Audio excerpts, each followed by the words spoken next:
Welcome to Almost Pro, the podcast about the journeys that don't always go to plan, but shape us far more than the scoreboard ever could. I'm Frances, and alongside me is Laura, and together we explore the moments, decisions, and systems around sport that influence who gets to belong, who gets to thrive, and how the game keeps evolving. Today we're stepping slightly off the court, but very much into the heart of modern sport, because this year's Australian Open has started with a bang. Hasn't it? It was about identity, about expression, innovation, from Naomi Osaka's outfit and what it symbolised to the Australian Open's place in the Grand Slam hierarchy, to bold experiments like the $1 million shot. We're asking a bigger question today. Why is Tennis Australia willing to experiment more than any other Grand Slam? And what does that mean for the future of sport? And perhaps more importantly, what does it mean for kids watching, volunteers at local clubs, and the next generation deciding whether sport feels like a place they belong? Let's get into it. Let's do it. I'm excited about this one, Laura. Happy tennis season, hey? We're back. Yeah, happy Australian summer of tennis. This is super exciting. So good. So good. Let your screen be painted blue for a few weeks. Hey, starting this conversation, I think, should be Naomi Osaka. So, What an iconic moment. Absolutely. yeah. Talk us through it, Laura. Talk us through what we saw. Well, I think everybody had to have been, if you weren't tuning in as it was happening, surely you were going back and watching, checking the social medias or seeing it. It's got to be the most talked about moment of the Australian Open. Not to take anything away from the amazing results and the games, but oh my goodness, what a moment this was. What a moment not only for sport, for tennis, but also for fashion, for self-expression. It was just, for those that haven't seen the moment that we're talking about, this is when Naomi Osaka steps out on court at the Australian Open, centre court, Rod Laver Arena, in what can only be described as a moody, experimental, I think has to be in there as well, outfit, where she was able to fully express herself in really the only way that Naomi Osaka can. And I think that was a lot of the point, because it was so uniquely Naomi Osaka, and there are so many opinions circulating on whether people are for this or whether they think it was a little bit too far. What do you think? Well, I think it's both. Because I think there's your first reaction, and then I think there's the one where you take a minute to remember where she is, what the Australian Open is in the Grand Slam landscape, and also Naomi Osaka, right? And the journey that she's traveled as a real spokesperson for tennis, for sports people, for the way that athletes can represent themselves. So I think she's also a mum, and she comes to the Australian Open with her own identity. And I feel like there was the first moment of gasping, that kind of catch your breath where you go, hold up a minute. The tennis players who have walked that tunnel, and we know the iconic tunnel as you're heading out onto Rod Laver Arena, all of those names that run the strips of each side of that corridor. And here she is holding a parasol over her head, and, her head's down and we can't see her face. And we're supposed to be able to read the face of these players and see their nerves and see the energy. And we're not seeing any of that from her. We're seeing a catwalk delivery of someone who's showing this real outfit expression, right? So I'd be lying if I said my first response was, this is cool. My first response was, sorry, what? What's happening? And I'm going to need a little minute. That's a very shared first reaction, to be honest. Yeah. Which was the same, right? Yeah, absolutely. My reaction has very much taken the same journey that it seems yours has. It has changed dramatically over a 24-hour period.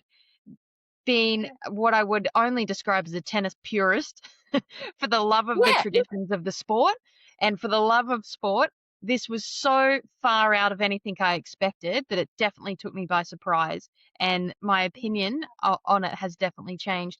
But you touched on, Naomi Osaka's journey. Let's look at that. Naomi Osaka is a 2-time Grand Slam champion here, and it's coming from a platform of, okay, we know a little bit about her journey with speaking up publicly about topics not discussed, such as her mental health in Mhm, 2010, the early 2000s. mhm. And we're also talking about a very decorated athlete, a very well respected, internationally respected top athlete. So this beautiful mixture Mm, of vulnerability that she's had in the past, her power in a sense of her accomplishments, and for her to blend all of that, to step out confidently and say, this is who I am, to have this self expression, to have this confidence, regardless of your opinion of the outfit, I think is a really lovely moment to see when someone takes full ownership of this is who I am. You know, this is me. And I think yeah. that was an amazing thing to witness. Yeah. Do you know what I think is important? I think the most important thing is to put it in the landscape. The important thing is to say, um, we need to challenge ourselves on what the Australian Open is, right? So one, globally it is known as the Happy Slam. It's known as being welcoming and festive and having this atmosphere of inclusion and celebration. So it's an entertainment platform. Um, that differs, dare we say, from Wimbledon, from the French Open, from the US Open. And I think, you know, let's break down the differences of them. For me, I think there's this space for experimentation and entertainment at the Australian Open, at the Happy Slam, that I don't think does have the same home in some of the other slams. And I think that that is the purest view perhaps, or at least the holding on to tradition in what has been a highly traditional sport. But I do think what the Australian Open's doing is it is opening the field of view for tennis spectators and future tennis athletes, dare we say it. Absolutely. I definitely agree with you, particularly in regards to Australian Open being the happy slam. And Yeah. I think that does open the doors to revolutionizing the sport in a different sense. We see a lot of other sports, revolutionizing or changing the way the game itself is played, whereas Mm, just having that flexibility or that a little bit more leeway for the players to experiment a little, maybe wear some color, show a little mm. bit more of themselves and their personality, opens up this whole level of creativity. And we, if we break each of the four Grand Slam tournaments down into categories, I think it really Yeah. shows or highlights the beauty of the Australian Open. Because, and you touched on the traditions there as well as being as tennis purist, but if we look at the tournaments themselves, I would say that we have Wimbledon, which upholds the older traditions. Okay, we know that at Wimbledon players are to wear white. There's a lot more strict rules in place to uphold the traditions, and I love that. I love seeing that. Yeah. I love as So a spectator knowing that that's my time for strawberries and cream, and I'm going to go and see the players wearing all white out on those beautiful grass courts. I'm happy for that to stay right? as is, because that's what That's it. we have. That's its thing. Yeah, we've come to know and love those traditions with Wimbledon. And each Yeah. Grand Slam provides something unique. And Mm. if we move along to the French Open, for me, the French Open's always, you've got the beautiful clay courts, of course, which that in itself makes it so unique, being such a different surface. But then there's so much of the French culture and European Mhm. culture that is Mhm. built into the French Open, which is fantastic. And then the US, I think everybody understands the US, the entertainment factor when it comes to not just tennis, but any sport has probably every other country beat. So the US Open, we know entertainment value. And that's not to say the others don't entertain, but that is what I think is the main different factor for the US Open, because then you've got the Australian Open.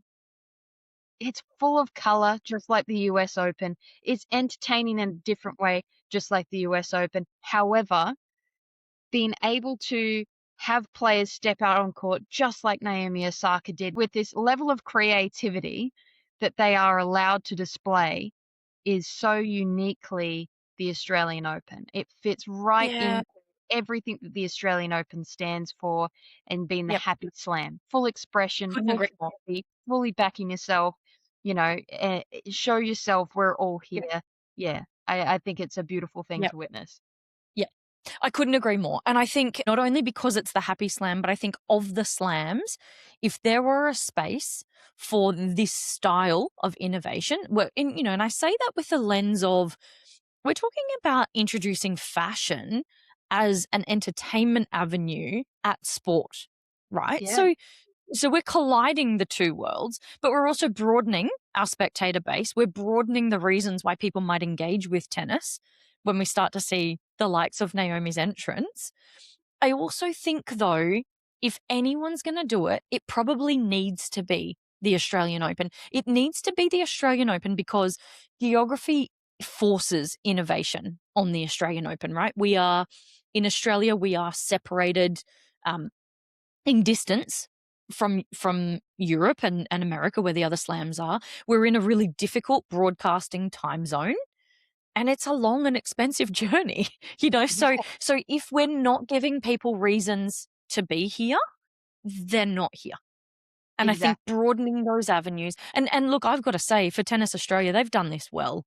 Oh, If you look at the growth numbers for the Australian Open, if you look at the way that Melbourne Park is being used for this event, and credit to the team that sits behind this tournament, but it is the highest attended of all the slams of the representation from Wimbledon through to the US Open. So all three of the others of the nation with by far the lowest population. So there's this phenomenal tourism industry associated with this slam. And the more it broadens its identity, I don't know, I think I'm about it. Oh, absolutely. I'm so about this. I think we Yeah. have witnessed over the past 10 years, we have witnessed the Australian Open finding its identity and Yeah. becoming the happy slam. And now we're seeing the players put their identity into the happy slam, into I'm calling it the happy slam instead of the Australian slam at this point. It is now. It is It now. is. And you're right, the numbers are reflecting it. We have 217,000 people or thereabouts in the opening week of the 2026 Australian Open or AO compared to the AO last year. That's double the numbers. The AO last year sat at around 118,000 or thereabouts. So this is incredible Yep. growth Yep. over this Yep. past year, and we're Yep. seeing the tournament become more confident in what they're delivering, and now that's given room for the players to go, okay, well, let's find out how we fit into this tournament and what we can bring Mm, to it. And mm. it's fantastic to see. It's fantastic for sport. It's fantastic for fashion. It's fantastic for tennis. It's fantastic for participation even, at that grassroots level and at the club level. And if we put the fashion Yeah. aside for a moment, we've got to acknowledge the $1 million. Oh, the $1,000,000 shot. Yeah, did you see this? Mate, what a format. Oh, What a format. genius stuff. The Yes. players are jumping up and down. You can see they're right into it. The crowd's right into it. I have already seen multiple clubs, local clubs, implement this $1 million shot, not with the $1 million, they're local clubs. Let's be let's be fair. But this format, It's a free wouldn't that be Slurpee. nice? It's a free Slurpee. Maybe we'll be free Slurpees, yeah, exactly. But multiple clubs jump on the bandwagon, deliver this same format in their upcoming events, and I absolutely love it. Yep. This is what we want to see. This is what sport is about. You look up to the players as guides, almost as your heroes, as someone to Yeah. aspire to, and then from an organization perspective, this is what organizations do. They look to the governing bodies, they look to the major events, they look to what's happening around the world so that they can innovate and go, okay, well, what can we deliver to our community that we have seen success on that stage with? And in breaking from tradition, in creating formats like this, we aren't asking for it to appear in those traditional settings like Wimbledon. I think what again we're accentuating is that the Australian Open has this avenue for innovation, and Tennis Australia is pouncing on it, and they're doing a great job, They're doing a fantastic job. Absolutely right? fantastic job. Yeah. And now, time for a short break. Don't forget to like, follow, and subscribe to join the Almost Pro community and stay up to date with the latest episodes and news. To find out more or to apply to be a guest, visit almostpropodcast.com today. That $1 million shot, the volume of content that I consumed in the 24 hours afterwards, so not just in watching it, but in the content that was produced by the individuals involved, by every sporting entity in Australia, by Tennis Australia, by, AO, and anyone and everyone who had something to say about it was well worth it to them. Like, they got coverage like you wouldn't believe, right? I And feel what like a good Australian story at the oh, end for Jordan Smith, absolutely. Although right? I would be lying if I said my favorite wasn't watching the countless videos of Carlos Alcaraz jumping up and down, celebrating. He just looked absolutely beside himself. And it really just mirrored, I think, what we were all feeling throughout the entire competition. Right, right. And then I think there was, where did I see? I saw an article, I think, that Jordan Smith was quoted in about saying, like, not only did he meet Roger Federer and all of these things that, he won $1 million and got all the crowd behind him, and he beat Sinner, and like all of the things that could possibly happen. He said, but one of the coolest things was that Alcaraz interacted with him on social media. He was like, I can't believe it.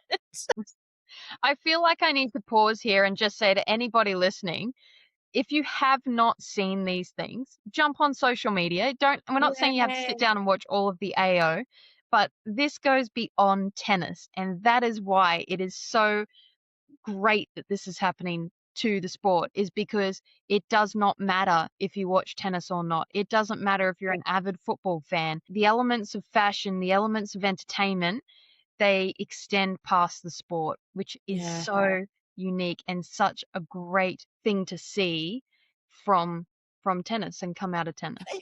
Well, I think it's the point, right? It's the point of engaging new audiences, because what we do know, the one thing we do know is that attention spans are shrinking rapidly. Yes. So people have less of an attention span than ever before in history. So we know that. We also know that tennis requires a high level of intense watching to truly, because it's a silent game when points are being played. It can be a very long game, especially slams. Mm. It Yeah. can be hot at the Australian Open, so you're kind of locked in and you're hot and there's a whole lot going on. And I think you look at other formats that might have some comparables to that, like cricket, where, played in summer, very long format, high levels of attention, limited crowd engagement, and cricket has looked to diversify by shortening their formats. I think Yeah. what tennis is doing here is not only have they shortened the format, but they've changed the entertainment.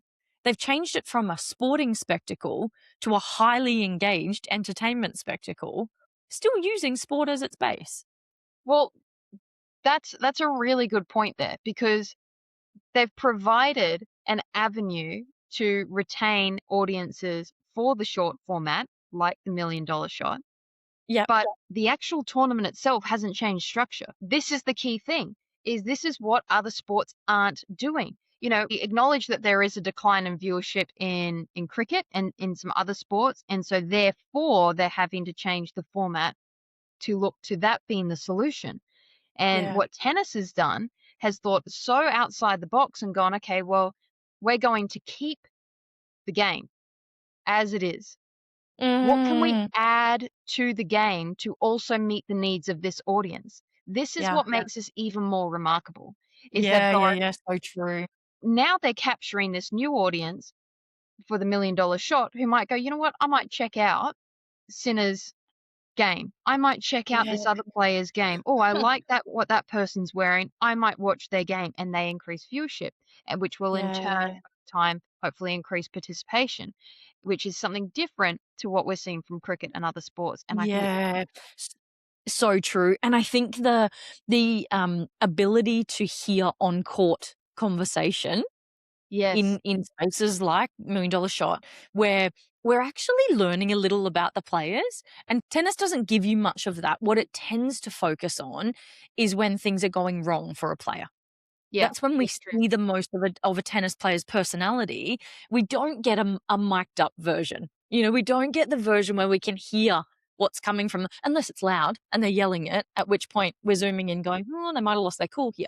But in the Million Dollar Shot, we saw a bit of human. Yeah. Yeah, and I would be really interested to look at the numbers and to look at the numbers moving forward. You raised a good point with unless the players were angry or unless they were loud for negative reasons, the John McEnroes and the Nick Kyrgioses. I'll never forget Mm, 10 or so years ago when Nick Kyrgios's Yonex racket beat the sales for all other types of rackets. And I'm thinking, why? He's very negative in what he's vocalizing. But the point is that he was showing some emotion because you're right. In tennis, it's normally the players are very reserved and, yeah. but the person that was showing some personality was the one who was receiving, okay, well, that's most merch sales or racket sales in this context. Uh, Yeah. and the Million Dollar Shot, having the players mic'd up and having the players show a little bit more personality right across the board here, that's bringing people in, for So true. positive reasons. And Yep. that children who are playing the sport or looking to find a sport go, I really like this person's personality, and they can use them as a bit of a model to uh, how they're going to perform themselves rather than Yeah. only ever seeing the negative emotions that are televised through the sport Yeah, yeah, or none. You know, or in none. negative or That's nothing, right. Yeah. just totally neutral through all. And I think that begs the broader question, right? What does the collective shift in this happy slam space, what does it show then for kids, for parents, for future players, for participation? I think it's saying tennis has become a space where expression can happen. Yeah. You know, where we can have a little bit of us come with us into our sport.